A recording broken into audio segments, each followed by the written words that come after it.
Welcome back to another episode of Dad's Den. My name is Ken. I'm like the dad, the appa, the papa of this channel. You guys are like my family members. Thank you guys so much for subscribing. And if you're not subscribed, you can't say you're a family member, so hit that subscribe button right now, okay? Join the family, because today we have an amazing guest.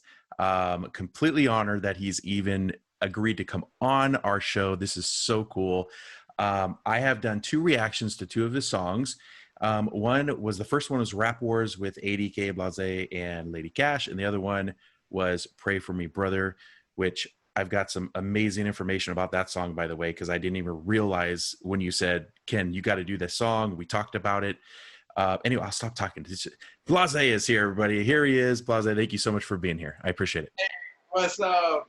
So happy and so honored to be on Dad's Den with my brother Ken. Hey, man. So cool.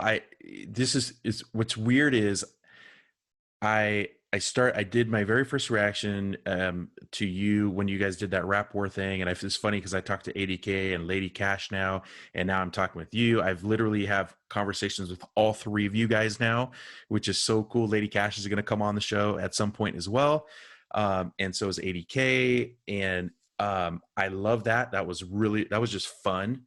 I know that was it was a little bit different. I was talking to ADK about it a little bit, but it had to be fun just being in front of a crowd like that. And just, I mean, I'm not a performer like that. I perform in front of a camera. But being in the audience, you've been in the game a long time. But then the song Pray For Me, Brother, that song, that one touched my heart, man. That one, woo. I mean, that's some powerful stuff right there. And we'll get into that a little bit later because I have some information on that. But anyway, what I would like to do with you first is I like to have some fun. Okay. So I'm going to ask you a series of really like fast paced questions. We'll get through them really fast. And just the first thing that comes into your head, just say it. All right. That'll be make it more fun. And then that way, I think our audience would like to see the fun side of BlaaZe. By the way, you guys, him and I have been talking before we started this interview, and it's so weird. I feel like I'm been talking to like a brother that like I have known my whole life, dude. It's just weird, man. It's seriously crazy because we're close to the same age and we're talking about things. It's weird. All right. All right. You ready for this? You ready to go? Yeah. All right. Here we go. Favorite food? Betta korumbu. It's a South Indian dish. It's got like little tamarind water in it. Something my mom cooks, and something I started cooking in my rap kitchen recently. So yeah. Ooh. Okay. By the way, before we move on, you guys check out his little studio. Look at the background here. We got what this old school, is that an old school one, BlaaZe, with the black and white there on your right? Yeah, that one. This was our debut album in India, India's first protest rap album called Time for Gandhi. And that's the album cover from there. Virgin Records released it, so that was a big thing. Wow. This right here is I'm doing rap classes online, so if you want to learn to rap, there's a number out there, hit me up, and we do that. Nice. We never had anybody kind of, helping us along the way, somebody to just guide you and kind of tell you to find what's real inside you and talk about that, and not talk about what is already on TV, because that's not your life, that's their life. So trying to do that for the kids, yeah, that's some stuff. And this right here is all my dreams coming true, man. Every dog tag from the concerts that we've been on around the world. So wow. It's like literally a reminder that, man, every time you're on stage performing live, that's your dream coming true every day. So you got to keep it there to remind you that, yo, keep hustling, keep struggling, because it's gonna happen. I love that. I love it. And that's one reason why you guys might not be able to see it, the YouTube award, because like for me, it was a lot of hard work. People think this is easy. I just recently put a post. I've uploaded 900 videos now. That's a lot of work, you guys. And it's okay to be proud of what you do and put those little reminders of that hard work. I think that's okay. So I like that. That's cool. Yeah. All right. Favorite food. So tamarind is kind of sweet, right? Isn't it like a... Yeah, it's a little, yeah, it is. It's a little sweet and sour. It's more of sourish, but then you add a little jaggery, which is good. It's like the other substitute for sugar, so you add a little bit of that. And, okay. And the beautiful thing is I grew up in Zambia, in Africa, right? In Zambia, their staple diet is nshima. Okay. which is millie meal, Oh, yeah, yeah. maize flour that is kind of cooked and cooked and cooked and in water, and it becomes like a porridge, really thick. But it's so bland and so plain. Yeah. But you put a little vetta korma with that, it's truly like a Zambian and Indian mashup right there. A And little that's how I mix. just eat it. So yeah, yeah. And yeah. That's and that's funny too because all right, I gotta. I'll see my man is just getting crazy right now because I like Zambia. I wanted to talk about that. Then I wanted to talk about you living in America for a little while and doing some studies and going through school and those experiences. We'll get to those in a second. We Yeah. got to finish the fun stuff. Okay, favorite. Is a fun conversation, dude. So all right, favorite movie. Favorite movie gotta be Breakdance, Boogaloo Shrimp, the whole Breakdance from 1983, 85, man. Breakdance 1. Breakdance just kind of told me that there's a whole world out there, which, and the storyline, everything about it, you know. And recently I just saw Turbo, him today, where Turbo is today. And he's on some street in LA walking, and somebody caught him and they're like, hey, you're Turbo from Breakdance 1985. No And he's way. older. Yeah, it's on YouTube. He's older. His eyes are the same. He's a little bit more, chubbier, but his eyes are the same. It's him. And I was just like, so it was like looking at a family member, you know, to me, because I was like, man, I've been seeing you for 40 years. And there you are. And then he still did the breakdance with the broomstick. He did the moves on the streets of LA just to kind of say, yo, I still got it and I'm still around. Nice, dude. Yeah. That I can see that being you in like 20 years from now. You know, somebody Yeah, like, hey, that's BlaaZe. No, but so what I did is I put out a YouTube video. So I done 49 videos during this lockdown, okay? It's called Lockdown Jams video number 1, 2, 49. And one of those videos is me with a broomstick, about to clean the house, cut, split screen, with Turbo doing his broomstick breakdance, and me doing the same thing in my house. Y'all gotta check that out. Dude. Kind of we'll put the link down in the description to that because we gotta watch that, dude. And on that note, dude, look at dude, you used to breakdance, didn't you, when you were younger, when you were a kid? Yeah, absolutely. Yeah, I read that. I was like, oh my gosh. And I was the only Indian kid in our, African, in Zambia, so in our Indian community. So for me, it was just not about, studying all day and doing tuitions. It was about going out there and being where you are and enjoying that. And that was Zambia. And everybody I knew was breakdancing. So in our little school plays, I would be the little Indian kid that's on top of the roof, on the top of the thing, doing a breakdance. And they'd be like, man, that Indian kid, so it really, I mean, the world is so small when you come from outside and you have another perspective of it, you know? Everybody's the same. It's just that you got to learn to be okay with it. Yeah, dude. What's crazy is I feel like you've had the opportunity to like see so much in diversity in your life, from living in Zambia to living in India to living in the United States.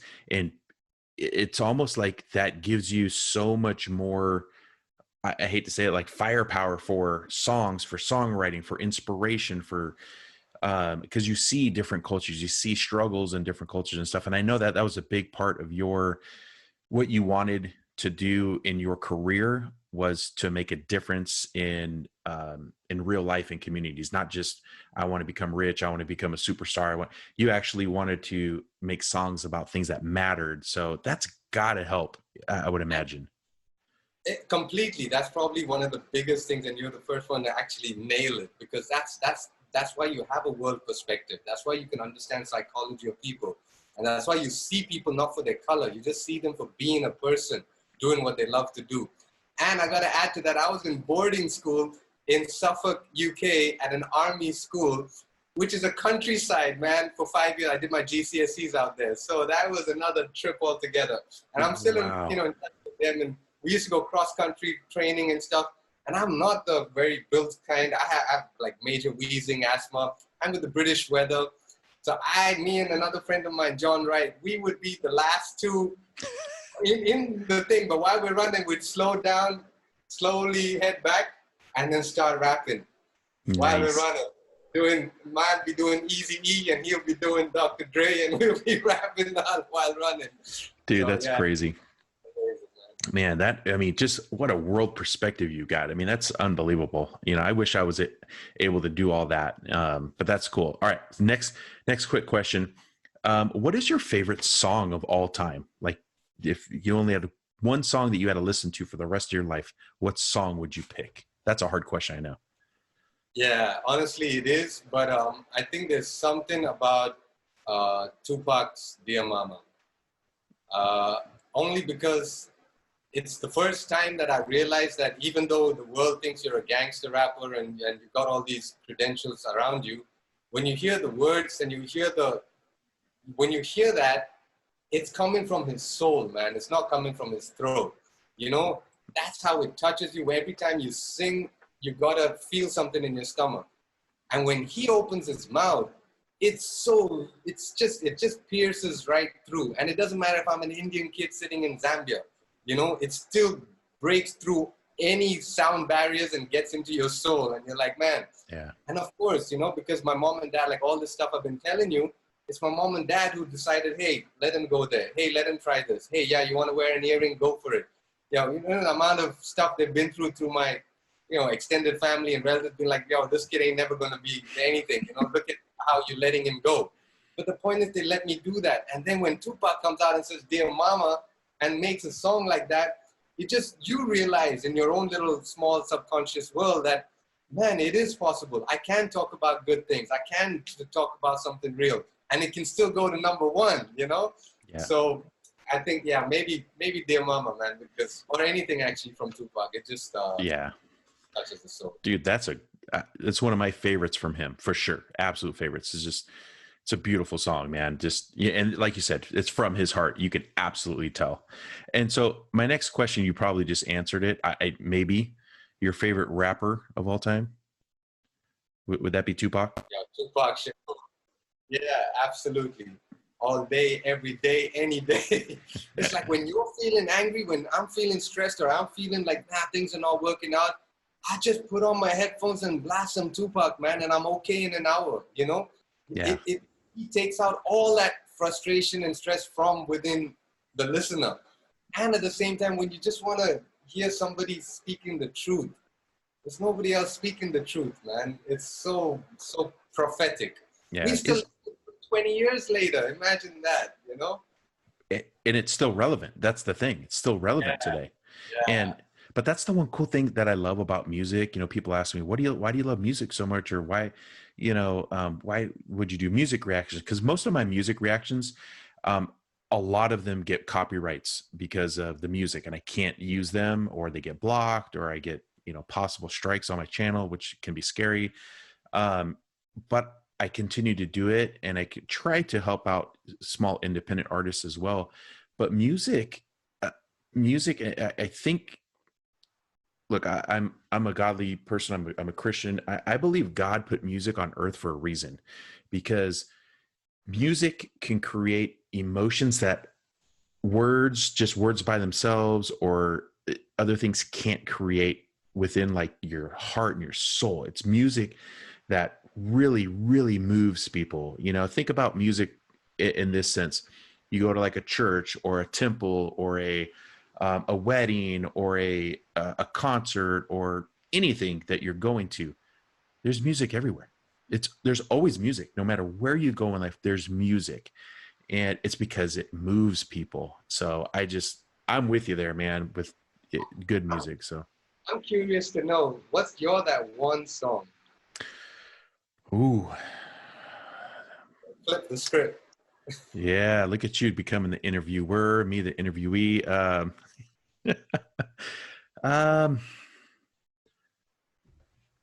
It's hard, huh? yeah, it's very hard. It's really hard because if you would have asked me, many years ago, so this is kind of like my history in music. My history in music, I started out um, very conservative family. All I listened to was church music and Hollywood musicals. So like, um, I see you're buying some time. I am. I'm buying time to think. Yeah, I'm talking through this, but like musicals and stuff like that. So like, I'm trying to think of musicals, back in the day that we used to watch with my parents. So I love musicals. But then as I became like late junior high or early junior high, high school, all of my friends were Black and Hispanic. And so everything, that's when I started to hear rap for the first time. I started to get really into rap. A lot of like Fresh Prince, Fat Albert, Run DMC, Biz Markie. I'm just trying to think of all these guys. Melly Mel. I was like, I love the old school stuff, dude. I love the old school stuff. I could listen to Too Short in rap world. Too Short, Getting It. I love Getting It by Too Short. That song to me is just fantastic. Um, but I don't know, man. If I had to pick one song now, there's a couple really, really very emotional songs for me. There's one called, I think it's called Superheroes or Superhero.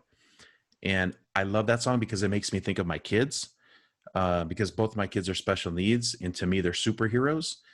Um, and it talks about like struggles, and I kind of it makes me always think of them and like how they can still be a superhero even though they do have special needs. I don't know. So that maybe that one, I don't know.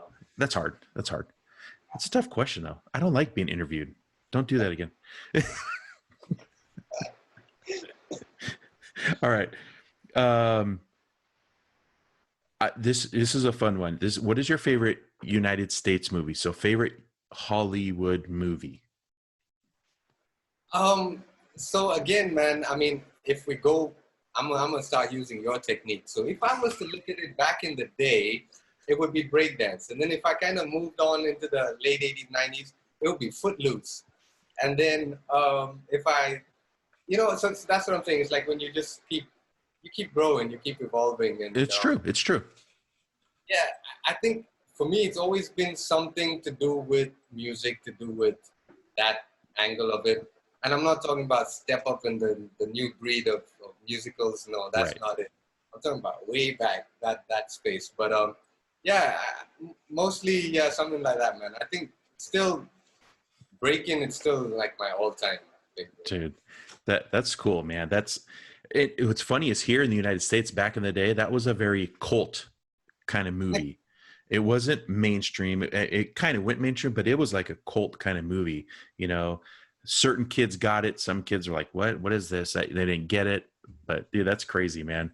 I could see you like throwing some cardboard on the ground and Yeah, and that's what we do because I was a kid in Zimbabwe. Back then we were in Zimbabwe between 83 and 85. And that's when it came down. And outside Zimbabwe back then was really like the US, like the UK. It had drive-in theaters. It had everything. It had like McDonald's, Wimpy's, or it had wow. stuff that was just looked like the US because they just got independence in 1980. So until 1980, it was completely like a booming economy. It was out of this world.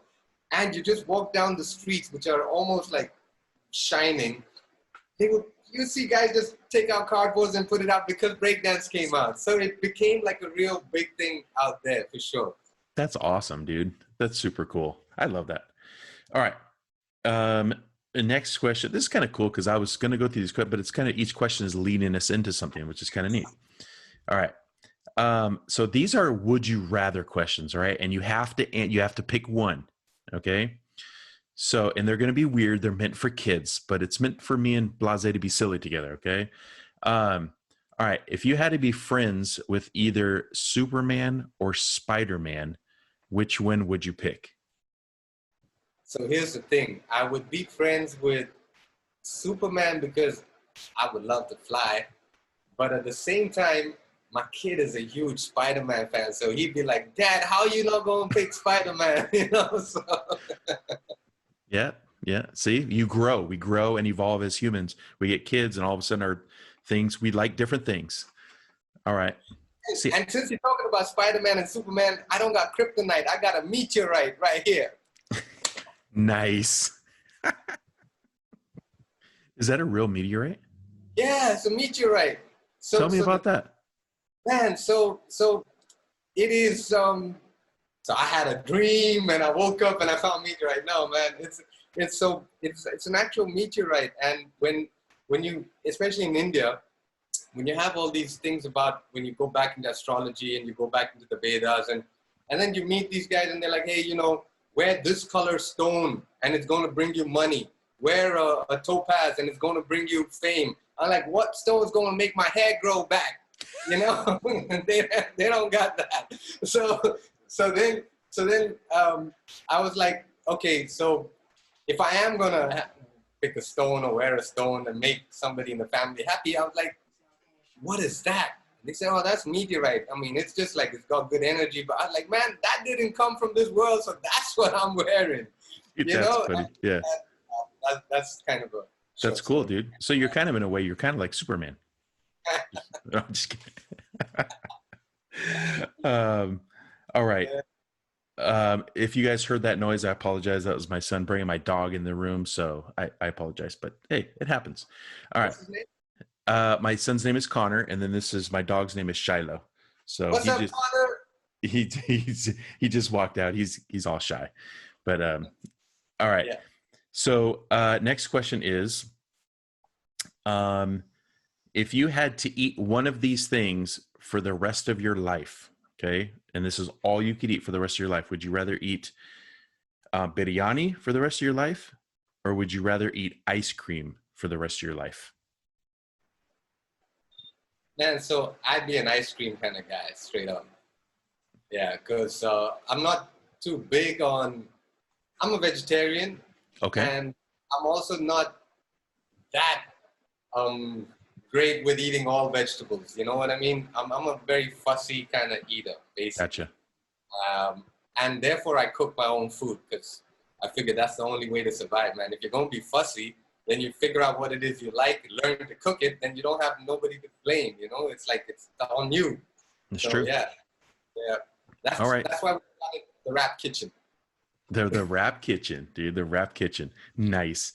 Okay. And then let's see. What we're going to do now is I had some other fun questions, but because BlaaZe has lived such an interesting life, I have so many questions for him. And by the way, BlaaZe, while you talk, this is what I'm hearing. Okay. I hear English. I hear a little bit of an Indian accent, and I hear a little bit of an African accent.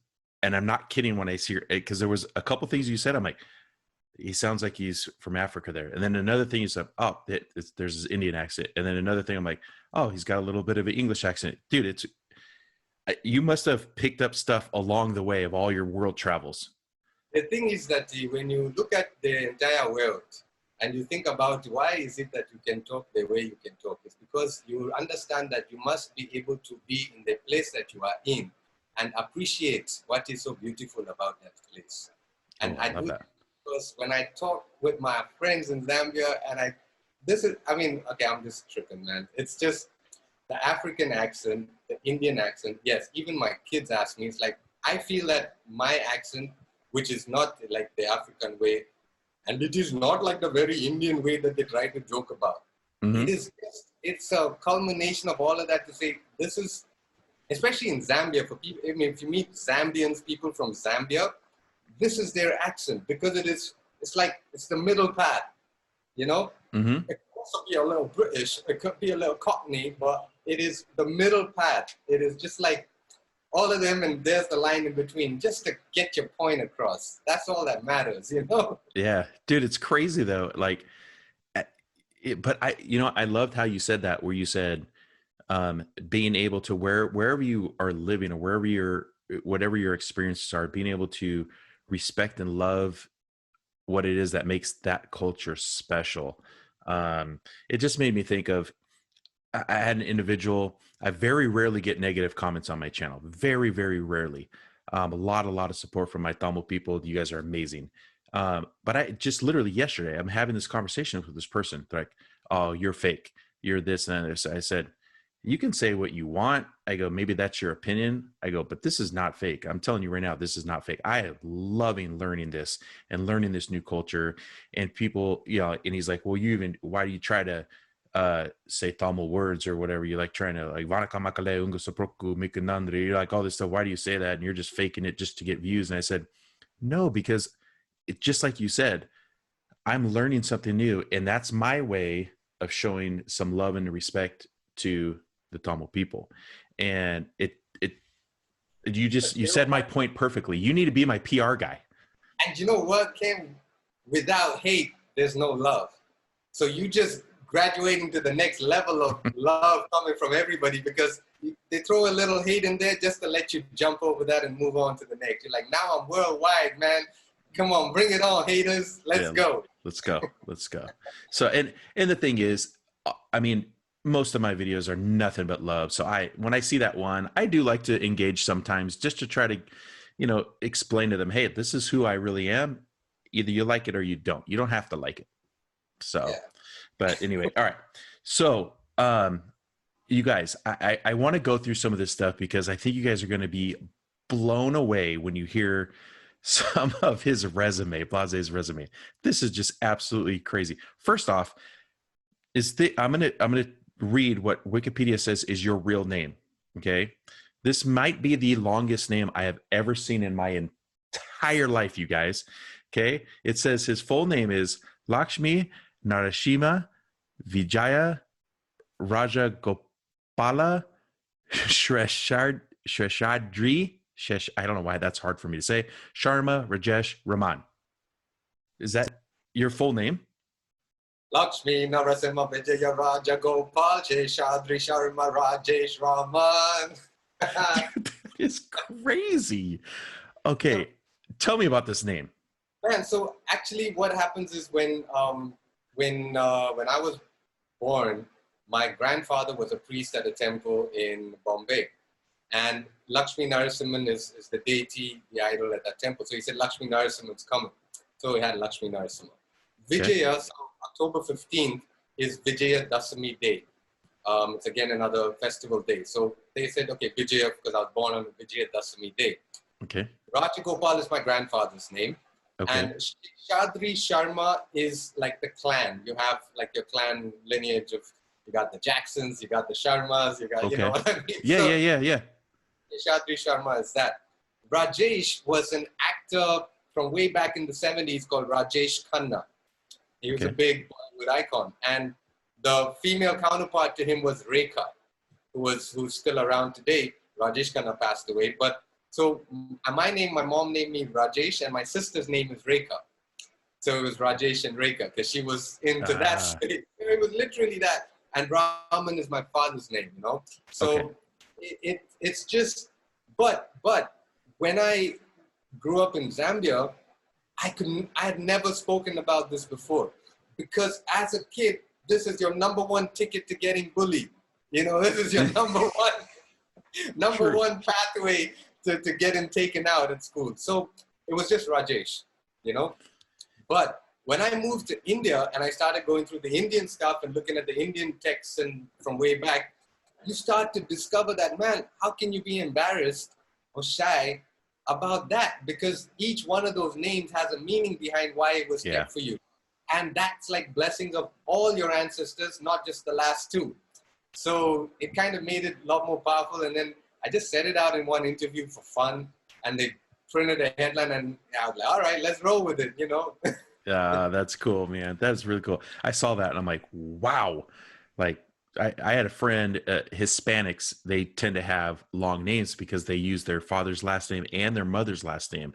So I had a friend, his name was Guillermo Jesus Chavez Velasquez III. And I was like, I thought that was the longest name I ever heard, but you beat him. And if you take this and put this on YouTube, you'll find a music video describing my name. Oh, that's cool, dude. I love that. All right. So we got to get through this stuff. Okay. So BlaaZe, here's some of his career stuff, you guys. So listen to some of these names and some of these songs and some of these accomplishments as he's had in his career. This is my chance to brag for you. Okay. So you just sit there and you just enjoy. Okay. He's really close to me, close in age. We already talked about all the different places he was living. He even talks about doing your breakdancing and all this stuff. And it says in 1991, at the age of 16, you produced and performed in Zambia's first ever music video, Advice for Living, with the Zambia National Broadcasting Corporation. At the age of 16, you guys, that is crazy. And then here's the part where it gets crazy interesting here. So 10 years later, in 2002 is where according to Wikipedia, says he made his like debut into like the Indian film industry when A.R. Rahman appointed BlaaZe to sing the first Tamil cinema is called Baba Rap for Baba, the movie with Rajinikanth, which is, tell me about that. I mean, that must have been just like, holy smokes, I'm writing a song and I'm singing a song for Rajinikanth movie with A.R. Rahman, no less. I mean, tell me about that.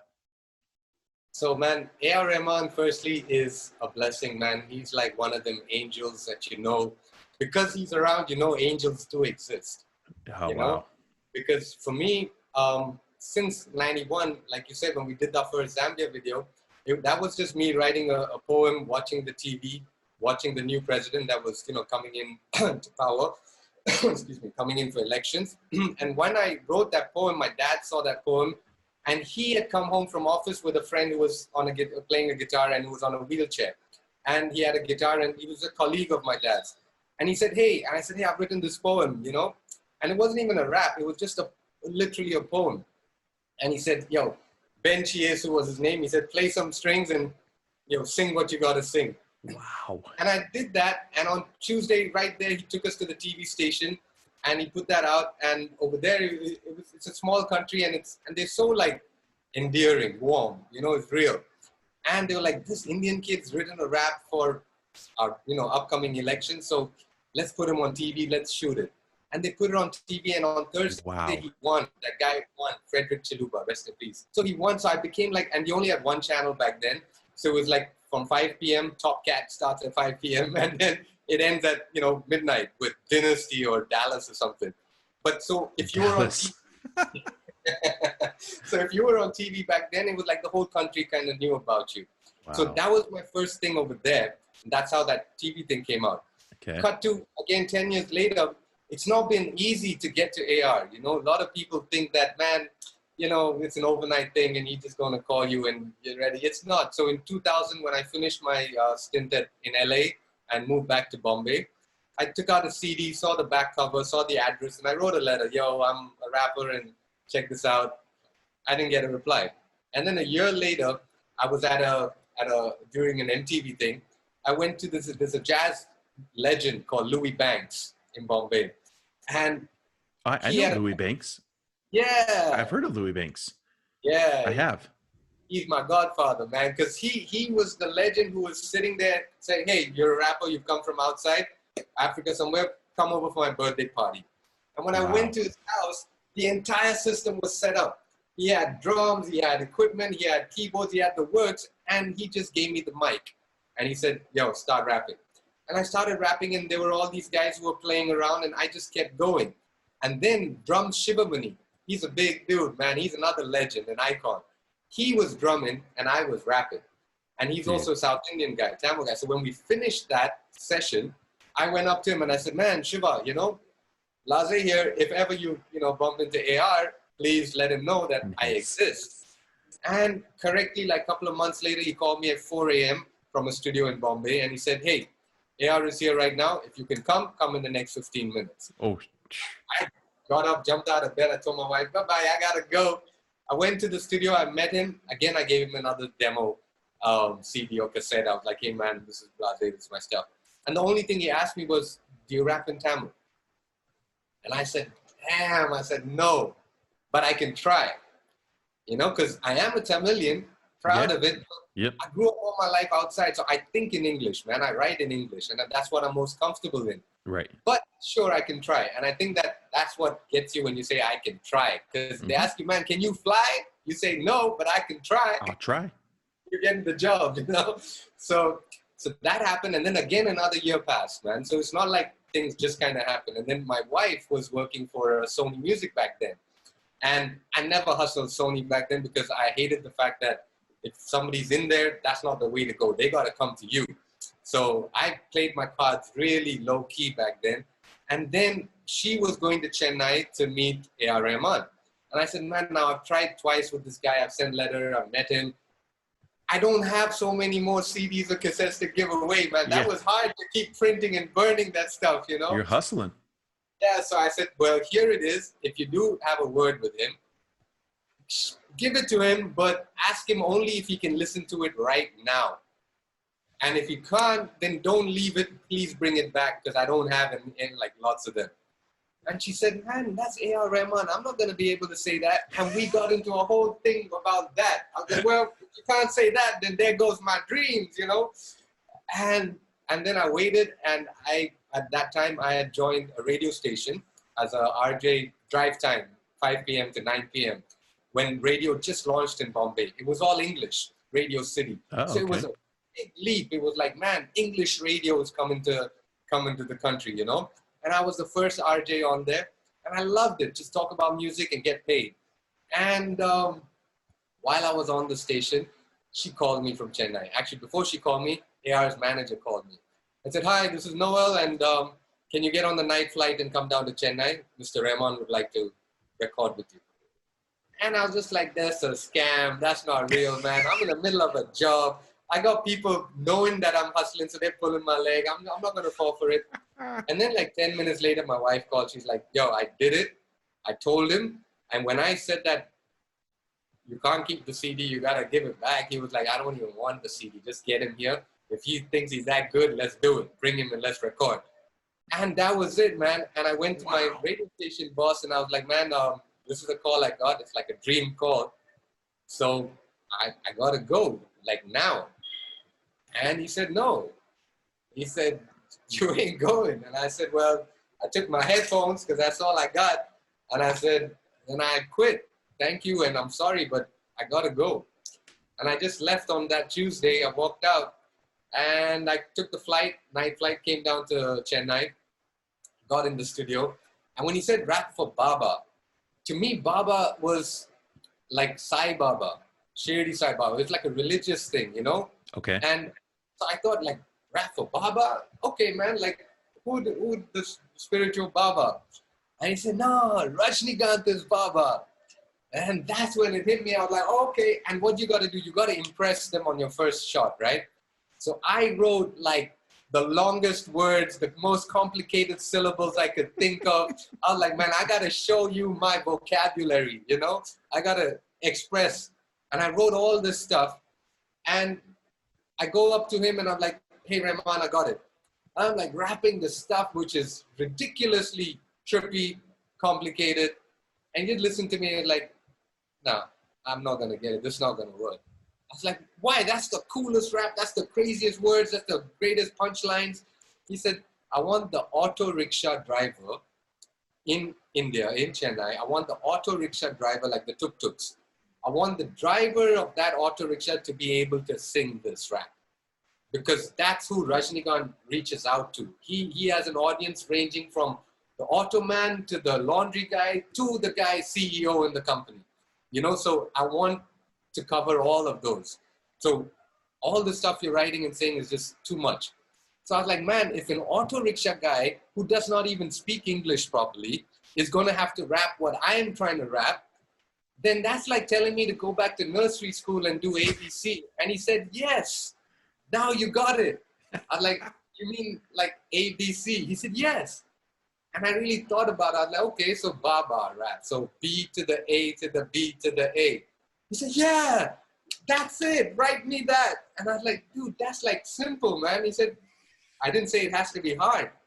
So I went back 10 minutes later. I came back. I said, B to the A to the B to the A. Baba, that's what they say. B to the A to the B to the A. And he just said, record, record, record right now. That's the one. So he knows the pulse of the country, he knows the pulse of sound. And I did, and that was a 1.5 minute rap. And I've been rapping since 91, writing songs and pages and pages. And finally that 1.5 minute rap, it never got released on a CD. It never came out in any of legal formats. It just went into the movie as a background score. And Rajnikant, and so this happened, I finished the recording and I come back to Bombay. I call my parents, I'm like, yeah, I quit my job, but I went to Chennai, I did a song and I came back. And they're like, now what you gonna do? You know, you now that's it. You don't know if this is gonna work or if it was a one-time kind of a deal. And about a week passed, man, and I was just like completely lost. Like, dude, I don't know if I did the right thing or, you know, why I did it. But after a week, they called me from the studios and they were like, man, Rajnikant came to the studio. And this was end of July and beginning of August, the film was to be released.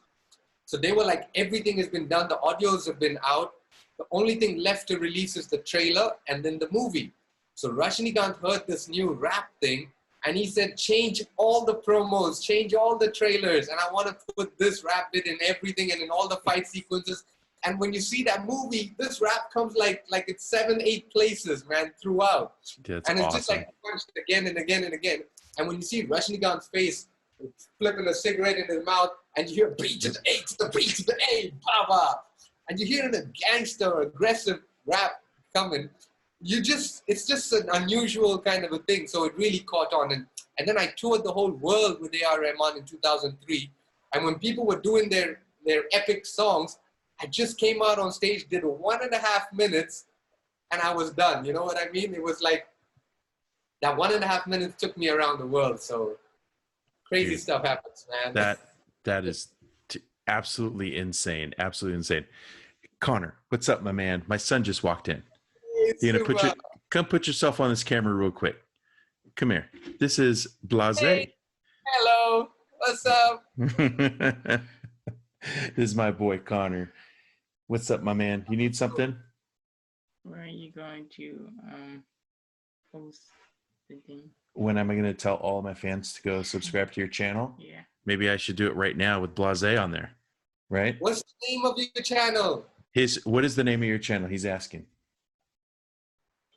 Church service. It's just church services. This kid loves God, loves the word, and he is putting on live church services by himself. It's pretty darn incredible. So wow. everybody subscribe. Live church services is the website. It's on YouTube. Church services right now. Subscribe. Hit that button. Go check it out. BlaaZe just told you guys got to go subscribe to Connor's channel. Awesome. BlaaZe. This is Connor. He is one of the most famous singers, artists, producers that came around the world, really. So isn't that pretty cool? What do you say? What do you say? How about like a little wave or something? All right, there we go. Thank you, BlaaZe. All right, bub. Hop on out. We're going to finish our interview, okay? Awesome. Thank you for that, BlaaZe. That's really cool, man. He's such a good kid. I love oh my gosh, dude, just kids are such a blessing. But back to your story. That is just absolutely insane. And the funny thing is, I have heard that song several times from Baba and from different videos and stuff. I had no idea that was you. I really didn't. Isn't that sad? But this is the thing. I'm still learning. And I didn't even realize that was you. That's so cool, man. I love that. It's so good. You guys, wasn't that an incredible story though? I mean, going from being a hustler, trying to just being a radio jockey to just, here's a couple CDs I got left. This is all I got left. He basically told his wife, don't leave it there with him because it's the only one I got. I mean, what, dude, that's just so funny. Oh my gosh, dude. Oh, holy smokes. That is funny. Let me see. All right, here we go. I just want a couple more things. I just want you guys to understand. This is why I'm honored that he's here, because some of the stuff that he's done is just absolutely amazing. And we want to make sure too, BlaaZe, just do this right now. Where can everybody follow you? Where can they find your music and be able to follow you? Just plug all your stuff right now. Hey, so on Instagram and Twitter, it's at rblaze, RBLAAZE. And on YouTube, again, it's at rblaze, RBLAAZE. So that's where I'm at. Come say what's up. And I'm very, very approachable. And I do love to interact with you. So whether you got something good to say or something bad to say it to me. You know what I mean? That's real. That's cool. I love that. And he is very interactive because when we first talked, it was months ago. And at that point, I was pretty much just a nobody. I was just this white dude from the United States just saying, "Hey, how are you, man? Dude, I love what you're doing." He was like, "Cool, man. Where are you from?" Like, it was just very, very approachable. So just super cool. But yeah, all those links will be down in the description. Instagram, to everything that he just talked about will be down in the description. So you guys just click on that, go head on over there. And if you are listening on the podcast, obviously you can't do that, but just you heard where it's at, just go find him. So this will also be on the podcast as well. You guys go check out the Dadson podcast. All right. So from there, you just started all kinds of crazy stuff. You were working with Harris Jayaraj, Joshua Sridhar, Deva, Mani Sharma, Devi C. Prasad. I mean, some of these names that you have worked with, and I believe, I don't know where it went, but anyway, you've done songs from Vatiyar, from Sakarati. I mean, dude, and I don't even know if I'm pronouncing it. The Boss from the Style, Savaji, CEO in the House from Sarkar, and then Slumdog Millionaire. And this is the one that really,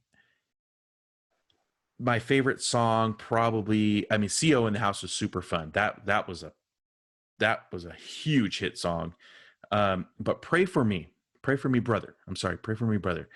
You actually, is that the song that got you the MTV Youth Icon in 2008? Is that Yeah, how? So the MTV Youth Icon, what happened with that is that they were looking at people with social issues, and all my independent songs as well, which were just before Pray For Me Brother, were the first independent song I ever put out as a proper artist was In My Father's Words.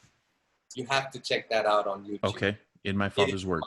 My most prolific song, and it's like you said, if it could be Dear Mama and Tupac, or it would be In My Father's Words. That would be the song I would die with and live with. You know what I mean? Yeah. Because it happened just after my father passed away. Wow. And I just got my break with AR at that time, 2003. And I just got my break, and my dad passed, so he never saw any of this. He'd never seen my name on a CD. You know, he'd never seen that. So I always stayed grounded because I realized that the balance of life, if you really want something, you're going to lose something. Maybe that's how it is. So I was not ready to accept that. So when that happened and this song In My Father's Words came out, the biggest thing I had were the questions in my mind. And the hook line from that song is, I believe in the words of the Prophet Muhammad, never to underestimate the power of the moment. I believe in the sacrifice of Lord Jesus. With the resurrection, I believe that he freed us. I believe in the teachings, Om Namah Shivaya. Say it again, Om Namah Shivaya. I believe in the words of the wise today. I believe in what my father had to say. That's the refrain that keeps coming. And it's for the first time that I managed to put, you know, Muslims, Christians, Hindus, all of those thoughts and philosophies in the same verse, in the same paragraph, and sing it out. And people got it. They accepted it. They were like, man, so these are my father's words. Because he never saw a distinction or a difference between anybody, you know? And that's how we grew up. So that became the most powerful social awareness song. Wow. Right after that, we had Gujarat riots, and we had a girl who was gang raped called Bilkis Bano. And she was gang raped in the Gujarat riots, and it was just a small little writing in the paper. So I made a song with that with Louis Banks' son called Neil Banks, and it was called Bilkis. And it went out to Bilkis Bano. Following that, there was a song called Ban the Crooked Police. Now that's another cult song right now because it never got like officially released, but it's on YouTube. Ah, okay. Ban the Crooked Police. And it's a slow reggae song. Me remember when me was a little boy and me wanted to be a policeman. Me I wanted to wear in all the uniform and I serve all of the people. But the times them a change and nothing is the same, and me wondering why it had to be. that the people them must say that the faith gone away and the nothing around is what it seems. So me say ban the police, ban the police, ban the police. Me say ban the police, ban the police, ban the police, ban the police. All the crooked the police, all the wicked the police, all the racist police, all the corrupt police. Me say ban the police, all the, and it goes on and on, man. That's the song, Ban the Crooked Police. And it's still relevant even today. And though it was done back then for that situation, that's the song the United States should be bumping all over the cities, man, all over saying, ban the crooked police, ban the federal police. You know what I mean? It's like, what's going on with that? It's Yeah, like, so that's like right now, you said that never got released on a CD. So it never at that time made it into a proper thing. We had a channel called VH1, which was our first big English channel after MTV. Yeah, But oh yeah. purely English, and it was purely current music, not like the VH1 in US, which is way back. So in that, they like, what do you have? And the first video was In My Father's Words, followed by Ban the Crooked Police. So it became the hip-hop video on that channel. And then cut to Time for Gandhi, when the album released, I dropped the Ban the Police song in there so that it got a kind of a ISRC code in there. But so I've been doing all socially relevant songs because as a rapper, as an artist, that's your actual voice, man. You're the voice of the people, the voice of society. So when you do a song in a film, that's good to get paid and make you shake your and dance, you know? But, right. But when you want to do something on your own, what do you want to say? I don't want to say, let's go get drunk. I want to say, yo, let's save the world, you know? Right. So that happened. And then, yes, Pray For Me, Brother came out as well. And with A.R. Rahman's magic on it, it just took the fact that I was genuine and sincere about wanting to do this for my life. Like, it kind of put a stamp on it, like, yeah, man, that's real, you know? And when A.R. Rahman puts out something, you know, the world just kind of follows. So with all these things tied together, they were like, it went through a process of 8,000 kind of votes and stuff. And and then it came through that rapper with the social conscious angle and stuff. So that's cool, how, man. That happened. That is really cool. So, dude, you got an MTV. You could say, I got an MTV award. Boom. That's so cool, man. That was really cool. Like I said, you guys, I was looking through his stuff, and it's just absolutely, I could go on and on with all of the different songs he's done. He's done Malayalam films with Mohan Lal. He's done, it's absolutely mind-boggling to see the stuff that you've done in your career. And I'm blown away by it. I feel like we could sit here and talk for hours probably about just life and music and everything else.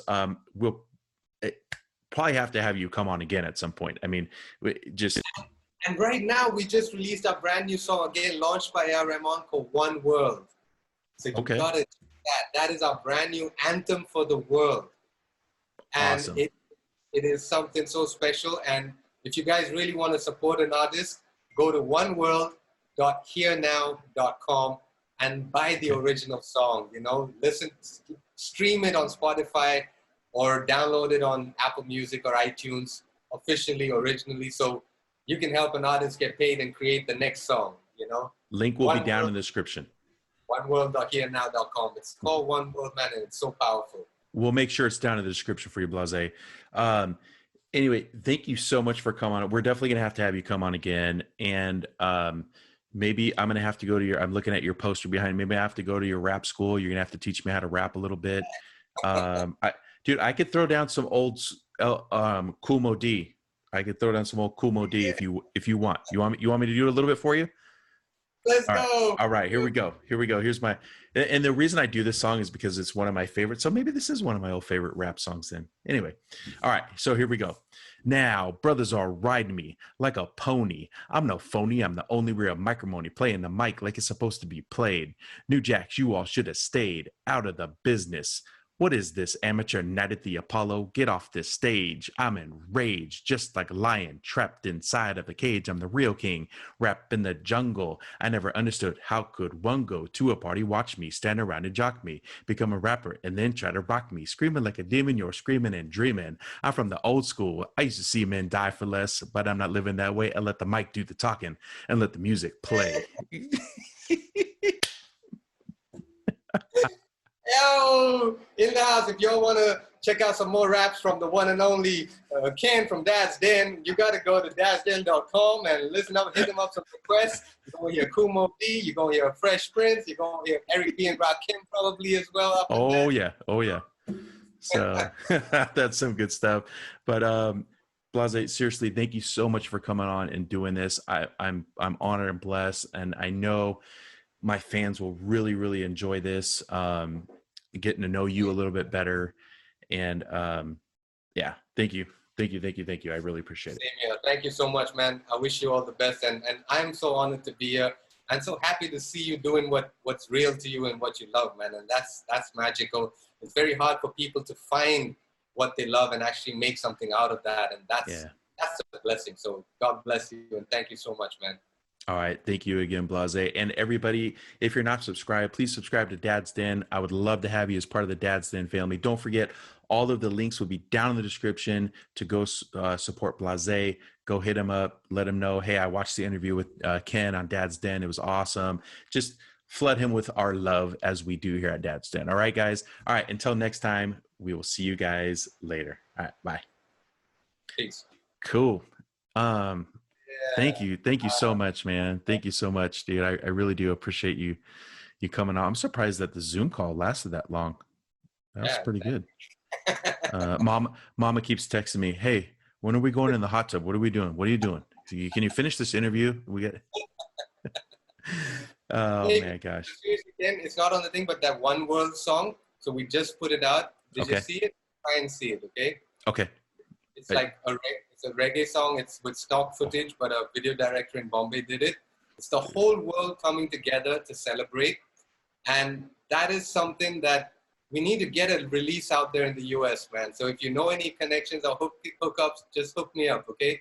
If you know somebody, send it across to people, because I'll do my best. Yeah, that's the way. I mean, yeah, I'm hustling now straight, but that's because the song needs to get out there, man. We put a lot of work in it, and it's like, and over here they don't appreciate English, so it's like, if it's a film song, it's different. But if it's an independent song, it's like, man, independent scene really hasn't picked up that way yet. You know? Yeah, for sure. I love reggae, so reggae is one of my favorite genres of music, so I can listen to reggae all day long, dude. I love reggae. So and the Police and One World, you got to hear them both. Okay, all right, I'll check it out, my man. All right, I'm gonna let you go. Thank you. And yeah, I'll can you send me the link to the One World stuff? Just in WhatsApp is fine. Just send me the link and then I'll put it all in. BlaaZe, thank you again. I appreciate it, brother. Take care, man. All right, we'll talk. All All right, see ya.